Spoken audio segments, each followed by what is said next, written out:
UP special में आप सभी का स्वागत। मैं आपके साथ तरन्नुम जहां शेख। बुलेटिन की शुरुआत करते हैं श्री राम जन्मभूमि मंदिर के गर्भगृह का शिलान्यास मुख्यमंत्री योगी आदित्यनाथ ने किया। राम मंदिर का गर्भगृह कमल की आकृति का 8 कोण वाला होगा। इसकी दीवार 6 फुट मोटी होगी। इसका बाहरी हिस्सा पिंक स्टोन का होगा। इसका कलश 161 फीट ऊंचा रहने वाला है। इस अवसर पर स्वामी परमानंद सहित राम मंदिर आंदोलन से जुड़े 100 से ज्यादा संतों सहित 300 लोग इस ऐतिहासिक पल के गवाह बने। खास रिपोर्ट देखिए।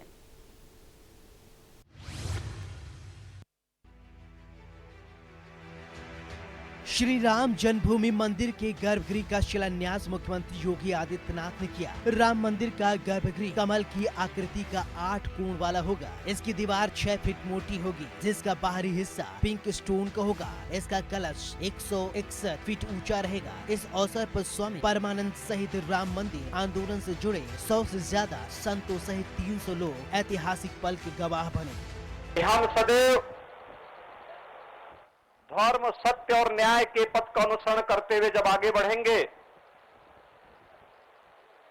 तो हमें विजयी होने से कोई रोक नहीं सकता है। और आज का ये दिन इस बात का उद्घोष करते हुए हमें एक नई प्रेरणा प्रदान कर रहा है। श्री राम जन्मभूमि मंदिर निर्माण न्यास से जुड़े हुए मैं अपने सभी पदाधिकारियों का हृदय से अभिनंदन करता हूं, जिन्होंने मर्यादा पुरुषोत्तम भगवान श्री राम की उस मर्यादा के अनुरूप विगत 2 वर्ष के अंदर बड़े धैर्य के साथ श्री राम जन्मभूमि मंदिर निर्माण के इस कार्य को जिस तन्मयता के साथ आगे बढ़ाने का कार्य किया है, आज भव्य रूप भी अब आने वाले श्रद्धालुओं को देखने को प्राप्त होने लग गया है। जो भी श्रद्धालु अयोध्या धाम में आ रहा है वो अभिभूत होता है। अपनी आंखों के सामने मंदिर निर्माण के कार्य का यह भव्य रूप देख करके अपने आप को धन्य धन्य महसूस करता है।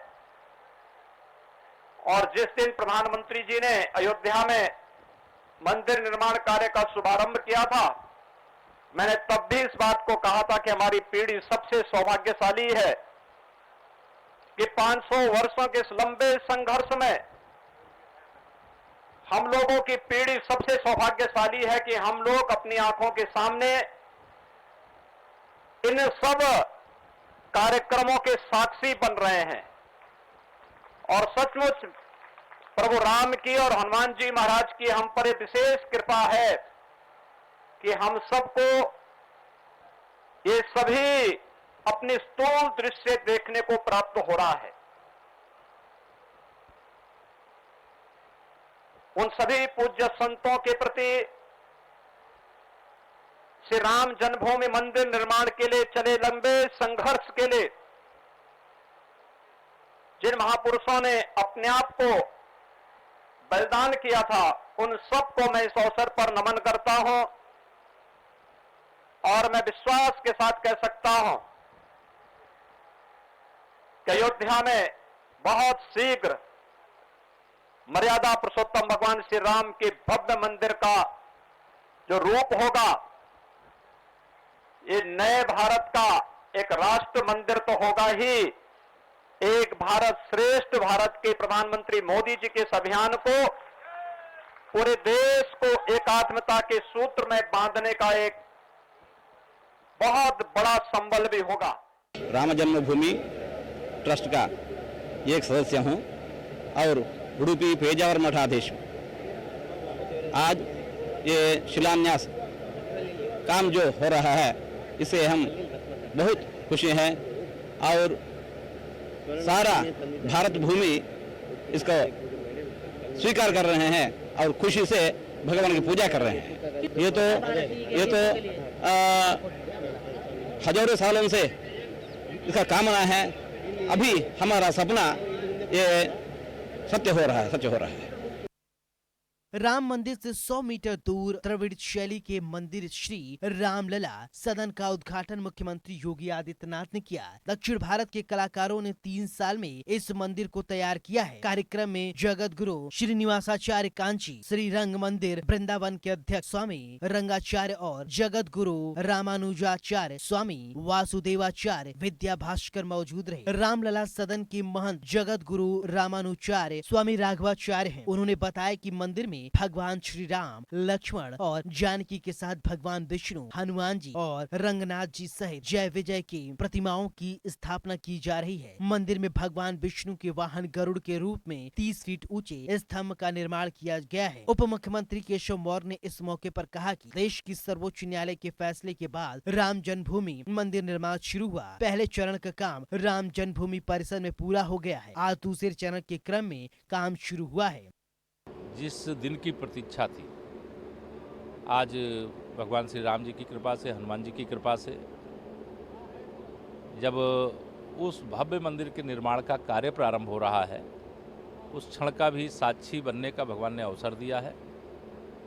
इसे मैं अपने जीवन का सौभाग्य मानता हूं। और मैं ही नहीं, देश, प्रदेश और दुनिया का हर राम भक्त आज टकटकी लगाए देखना चाह रहा होगा कि अयोध्या जी में आज जब गर्भगृह के स्थान पर मंदिर के निर्माण का कार्य यहाँ आगे बढ़ने जा रहा है और उसके बाद वह भी आने के लिए उत्सुक है, प्रतीक्षा कर रहा है, तो आज का दिन हम सब के लिए बहुत ही सौभाग्य का दिन है। मैं प्रभु की कृपा समझता हूँ कि हमें भी इस अवसर पर आने का मौका मिले। मंदिर परियोजना में परकोटा, नक्काशीदार पलुआ पत्थर के लिए उपयोग किए जाने वाले पत्थरों की मात्रा लगभग 9 से 8 लाख क्यूबिक फीट है। 6.37 लाख क्यूबिक फीट बिना नक्काशी वाला ग्रेनाइट के लिए लगभग 4.70 क्यूबिक फीट नक्काशीदार गुलाबी पलुआ पत्थर, मंदिर के लिए 13,300 क्यूबिक फीट मकराना सफेद नक्काशीदार संगमरमर गर्भगृह निर्माण के लिए और 95,300 वर्ग फीट फर्श और फ्लैडिंग के लिए प्रयोग किया जाएगा। Bureau report, India news, Uttar Pradesh, Uttarakhand. Ayodhya में आज सीएम योगी आदित्यनाथ ने गर्भगृह का शिलान्यास किया और इसी के साथ राम मंदिर निर्माण कार्य और तेजी से शुरू हो जाएगा। इंडिया न्यूज आपको आज भगवान राम उस मूर्ति के दर्शन कराने जा रहा है जिसको भव्य राम मंदिर के अंदर स्थापित किया जाएगा। हमारे संवाददाता रघुवेंद्र शुक्ला ने उसी स्थान का जायजा लिया और भव्य राम मंदिर का निर्माण हो रहा है, साथ ही वे भगवान राम की मूर्ति तक भी पहुंचे। खास रिपोर्ट देखिए। राम काज कीन्हे बिनु मोहि कहाँ विश्राम। दरअसल यह चौपाई प्रधानमंत्री नरेंद्र मोदी ने 5 जुलाई 2020 को राम मंदिर की आधारशिला रखते वक्त अयोध्या में कही थी। यूं तो इस चौपाई का व्याख्यान गोस्वामी तुलसीदास जी ने अपनी रामचरितमानस में किया हुआ है। राम मंदिर को लेकर जो लोगों के जहन में एक बड़ा सपना था, क्या हमारे जीते जी राम मंदिर का निर्माण हो पाएगा, वह अब पूरा हो रहा है। या वही भगवान राम की प्रतिमा है जो इस मंदिर में विराजमान होगी, या वही प्रतिमा है जिसको लेकर लोगों की आंखों से आंसू निकल आते थे, या वही प्रतिमा है जिसको लेकर लोगों के मन में तमाम सारे सवाल उठते थे, क्या वाकई हमारे जीवन काल में भगवान राम अपने अस्थाई मंदिर में, यानी उस मंदिर में विराजमान हो पाएंगे जो भगवान राम का नहीं बल्कि इस देश का और इस आस्था का मंदिर होगा। हम इस मंदिर के बारे में बताते हैं। देखिए, इस मंदिर के ठीक हम इस जगह पर पहुंचे हैं जहां अब से कुछ देर पहले ही मुख्यमंत्री योगी आदित्यनाथ पहुंचे थे और उन्होंने इस मंदिर में आज शिला पूजन किया था। आज वह आधारशिला रखी थी, चूंकि गर्भगृह की आधारशिला रखने के बाद आज से इस कार्य में और तेजी आ जाएगी। हमारे ठीक बाईं तरफ आप देखिए, राम मंदिर निर्माण को लेकर किस तरह से तैयारियां चल रही हैं, चूंकि यह वह मंदिर है जहां पर अभी तक कोई भी ना तो कैमरा आ पाता था, ना ही यहाँ पर लोग आ पाते थे। बड़ी ही जद्दोजहद के बाद सुरक्षा तंत्र को पूरी सिस्टम बताते हुए ही यहाँ पर लोग पहुंच पाते हैं।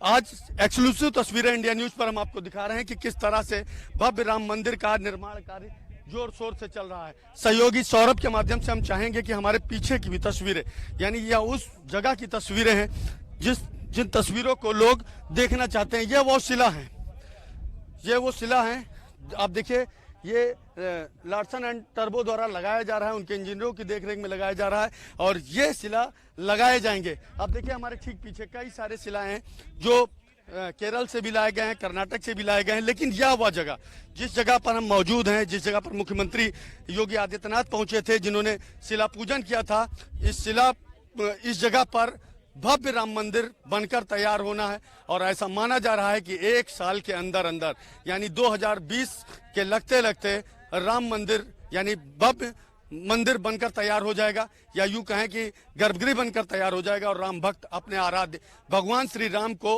अपने मंदिर में विराजमान होते अपनी आंखों से देख सकेंगे। सहयोगी सौरभ के साथ राघवेंद्र शुक्ला, इंडिया न्यूज, अयोध्या। अयोध्या में मुख्यमंत्री योगी आदित्यनाथ ने गर्भगृह का भूमि पूजन शिलान्यास किया। इंडिया न्यूज संवाददाता ने अयोध्या के डीएम नीतीश कुमार से खास बातचीत की है। क्या कुछ कहना उनका, जरा सुनिए। श्री राम जन्मभूमि तीर्थ क्षेत्र ट्रस्ट के पदेन सदस्य और अयोध्या के डीएम नीतीश कुमार जी मौजूद हैं। सर, स्वागत है इंडिया न्यूज पर। पहला सवाल, चूंकि आप पदेन सदस्य भी हैं और अयोध्या के डीएम, गौरवशाली इस पल को किस तरह से देख रहे हैं, किस तरह से गर्व की अनुभूति हुई? नहीं, आज अयोध्या के लिए और राष्ट्र के लिए गौरव की बात है। आज गर्भगृह का पहला शिलालेख माननीय मुख्यमंत्री के द्वारा रखा गया। यहाँ पे ट्रस्ट के सभी सदस्य भी यहाँ उपस्थित थे और सभी गणमान्य व्यक्तिगण भी यहाँ आए थे।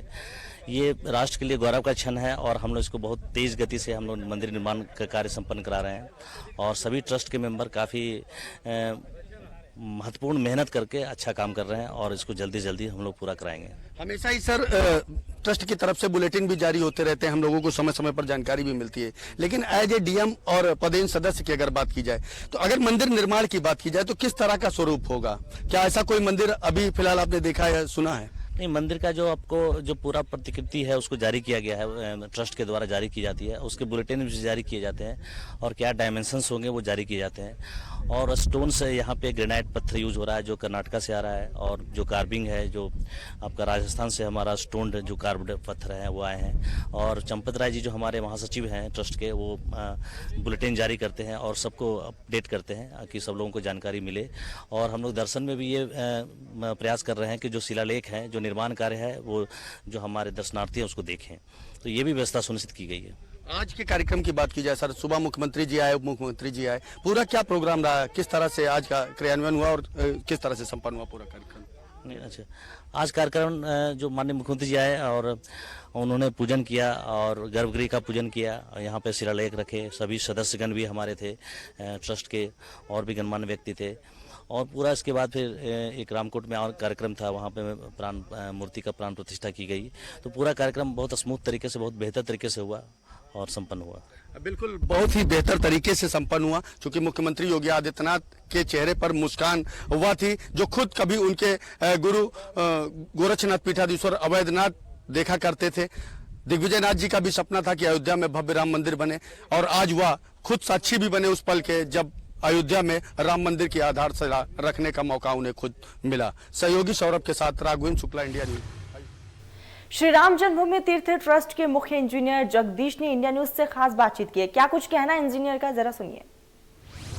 इंजीनियर जगदीश जी से। जगदीश जी, बहुत बहुत स्वागत है इंडिया न्यूज पर। अप्रतिम नजारा आज का, अद्भुत दिन, वर्षों से लोगों के सपना था, जहन में पूरा हो रहा है और सौभाग्य की बात यह है कि आपकी देखरेख में मंदिर का निर्माण हो रहा है। किस तरह से मंदिर बनकर तैयार होगा, हमारे दर्शक समझना चाहते हैं। नहीं, ये तो आपके सामने अभी जो आप देख रहे हैं, नीचे जाके 60 फीट का जो पूरा कंक्रीट का काम हुआ, राफ्ट का हुआ, उसके बाद में अब ये पत्थर का काम चालू है। ये पत्थर का काम 26 फीट का है, हम अभी 21 फीट पे आए हैं और 5 फीट आना बाकी है। और ये जो काम है इसके हमारे सामने, ये अभी पश्चिम की ओर है, पूर्व की ओर इसका मुंह है और ये ईस्ट वेस्ट 350 फीट इसकी लंबाई है और ये नॉर्थ है, उत्तर और दक्षिण इस दिशा में 250 फीट। और ये जो है इसको हम अभी ऊपर उठाते हुए जाते हैं तो इसके ऊपर आएगा। इसके बाद में ग्राउंड फ्लोर वो है 28 फीट का, उसके बाद में 26 फीट का फर्स्ट और 24 फीट का सेकंड फ्लोर।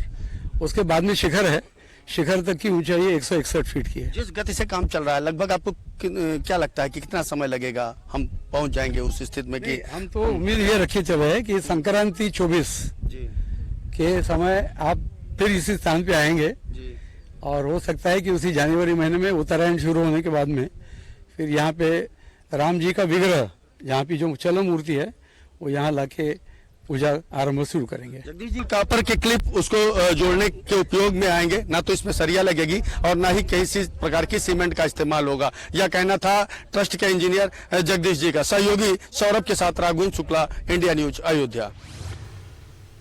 चलिए तो अब आगे बढ़ते हैं। समाजवादी पार्टी से जुड़ी एक बड़ी खबर यह है कि अखिलेश यादव और आजम खान की मुलाकात हुई है और आपको बता दें कि इस मुलाकात की अब सियासी मायने जो है वो कई निकल कर सामने आ रहे हैं। दरअसल राज्यसभा चुनाव से पहले उत्तर प्रदेश में सियासी पारा जो है वो हाई है। खास रिपोर्ट देखिए।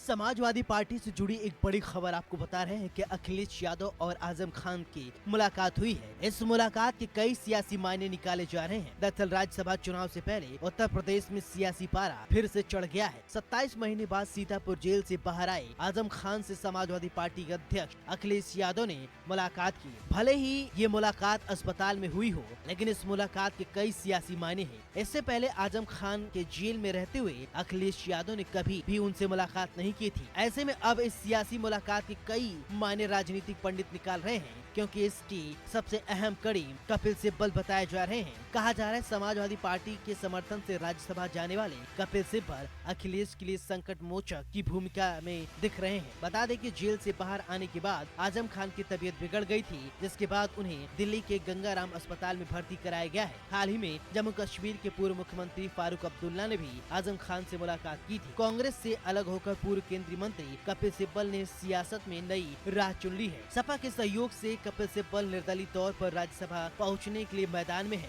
ऐसे में अब माना जा रहा है कि अखिलेश को सिब्बल के रूप में दिल्ली की सियासत में वो कद्दावर चेहरा मिल गया है, जिसकी अमर सिंह के जाने के बाद उन्हें तलाश थी। खैर, हम जो आपको बता रहे हैं उसके कई सियासी मायने हो सकते हैं। सभी इस मुलाकात को अपने अपने सियासी चश्मे से देख रहे हैं, लेकिन सच ये है कि आजम खान की तबीयत खराब है और अखिलेश यादव उनसे मुलाकात करने गए थे, क्योंकि आजम खान समाजवादी पार्टी के कद्दावर नेता हैं। Bureau report, India news, Uttar Pradesh, Uttarakhand.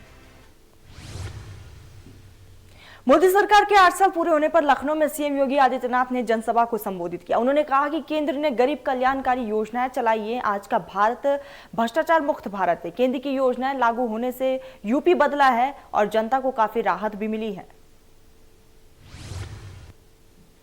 कि रोटी, कपड़ा और मकान के नारे आजादी के बाद से लगते रहे हैं और हर एक व्यक्ति के जीवन में ये नारे लगते थे, हर एक व्यक्ति के जीवन में, कि उसके लिए 3 बुनियादी सुविधाएं बहुत आवश्यक हैं। लेकिन क्या मकान देने के लक्ष्य को पिछली सरकारों ने प्राप्त कर पाया था? 2022 तक प्रत्येक ऐसे व्यक्ति जिसके सिर को ढकने के लिए छत नहीं है, उसे मकान उपलब्ध कराने का कार्य होगा और यह कार्य सफलतापूर्वक प्रधानमंत्री मोदी जी के नेतृत्व में हुआ है। 2014 में देश के अंदर 74 हवाई अड्डे के सापेक्ष 2020-21 में इसकी संख्या 136 हुई है। और अगर उत्तर प्रदेश की हम बात करें तो वास्तविक रूप से 2017 के पहले उत्तर प्रदेश में मात्र 2 एयरपोर्ट क्रियाशील थे। आज उत्तर प्रदेश में 9 एयरपोर्ट क्रियाशील है। एशिया का सबसे बड़ा एयरपोर्ट जेवर में उत्तर प्रदेश निर्माण की प्रक्रिया के साथ जुड़ चुका है और कुशीनगर का इंटरनेशनल एयरपोर्ट का संचालन उत्तर प्रदेश पहले ही कर चुका है। 9 एयरपोर्ट वर्तमान में हमारी क्रियाशील पहले ही हो चुके हैं। अयोध्या में एक इंटरनेशनल एयरपोर्ट के निर्माण के साथ ही उत्तर प्रदेश आने वाले समय में 5 इंटरनेशनल एयरपोर्ट का देश का पहला राज्य भी हो जाएगा। प्रदेश के अंदर 2013-14 से 2020-21 के दौरान राष्ट्रीय राजमार्ग नेटवर्क में 1.5 गुना की वृद्धि हुई है। इस अवधि में 13,327 किलोमीटर लंबाई के हाईवे का निर्माण हुआ है, जो प्रतिदिन निर्मित राष्ट्रीय राजमार्गों की औसत किलोमीटर की लंबाई थी वह 2013-14 में 12 से बढ़कर के 2020-21 में 37 किलोमीटर पर डे हुई है। 5 नए एक्सप्रेसवे के साथ देश का एक एक्सप्रेसवे स्टेट के रूप में स्थापित हो चुका है। पूर्वांचल एक्सप्रेसवे प्रधानमंत्री जी के सानिध्य में नवंबर 2021 में लोकार्पित हो चुका है। जून 2022 में बुंदेलखंड एक्सप्रेसवे का निर्माण पूरा हो चुका होगा और प्रधानमंत्री जी के कर कमलों से हम लोगों ने प्रस्तावित किया है कि जुलाई में प्रधानमंत्री जी इसे राष्ट्र को समर्पित करेंगे। मुख्यमंत्री योगी आदित्यनाथ उत्तर प्रदेश को देश में नंबर 1 एक प्रदेश बनाने की मुहिम रंग ला रही है। सरेआम पहली और दूसरी के तर्ज पर 3 जून को होने वाली तीसरी सेरेमनी भी भव्य और ऐतिहासिक होने वाली है। कार्यक्रम को यादगार बनाने के लिए देश विदेश के दर्जनों दिग्गज कारोबारियों को आमंत्रित भी किया गया है। कार्यक्रम को भव्य बनाने के लिए क्या कुछ तैयारियां नगर निगम की तरफ से, खास रिपोर्ट में देखिए।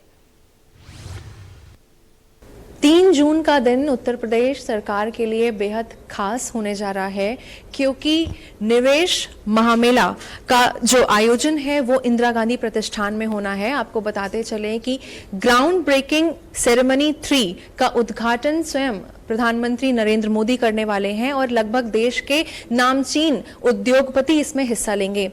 इसको भव्य बनाने के लिए क्या कुछ तैयारियां हैं नगर निगम की ओर से, उस पर तमाम बातचीत करने के लिए हमारे साथ नगर आयुक्त मौजूद हैं। सर, बहुत बहुत स्वागत आपका इंडिया न्यूज में। सबसे पहले तो ये जानने की कोशिश करेंगे नगर निगम की तरफ से क्या कुछ तैयारियां हैं, क्योंकि सर अब दिन बहुत ही करीब है। देखिए, ये लखनऊ के लिए बड़ा अहम दिन है। इसमें माननीय प्रधानमंत्री जी इतने बड़े कार्यक्रम में शिरकत कर रहे हैं। इसके लिए सभी तैयारियां नगर निगम की ओर से चल रही हैं। इसमें मुख्य रूप से साफ सफाई का कार्य है। एयरपोर्ट से लेके जो कार्यक्रम स्थल है आईजीपी वहाँ तक और जो वीवीआईपीज एरियाज हैं उन सभी की विशिष्ट जो है सफाई कराई जा रही है। एक 3 दिन का विशेष सफाई अभियान भी चलाया गया है। इसके अतिरिक्त जहाँ विशिष्ट अतिथि ठहरेंगे और जो हमारे मुख्य पर्यटक स्थल हैं लखनऊ में, उनकी विशेष सफाई जो है कराई जा रही है। इसके अतिरिक्त पूरे शहर को तिरंगा लाइट से जो है सजाया जा रहा है, चूँकि आज़ादी का अमृत महोत्सव है उसको उपलक्ष्य में। विशेष रूप से एयरपोर्ट से लेके आईजीपी और 5KD से लेके आईजीपी तक का जो रूट है उसको तिरंगा लाइट से जो है सजाया गया है। सभी जो मुख्य चौराहे हैं उनको भी सजाया जा रहा है। तो सूबे की जो राजधानी है लखनऊ वो पूरी तरीके से तैयार है। 3 जून का इंतजार है, क्योंकि अगर नगर निगम के जो नगर आयुक्त हैं उन्होंने हमें साफ तौर पर बताया है कि जो तैयारियां पूरी जोरों शोरों पर हैं और लगभग खत्म हो चुकी हैं। तो सबको इंतजार है 3 जून का, जब यहां पर इंदिरा गांधी प्रतिष्ठान में भव्य आयोजन होगा। लखनऊ से वीडियो जर्नलिस्ट शमशाद के साथ मैं निकिता सरीन, इंडिया न्यूज के लिए। यूपी स्पेशल में फिलहाल बस इतना ही। देश प्रदेश की तमाम बड़ी खबरों के लिए आप देखते रहिए इंडिया न्यूज।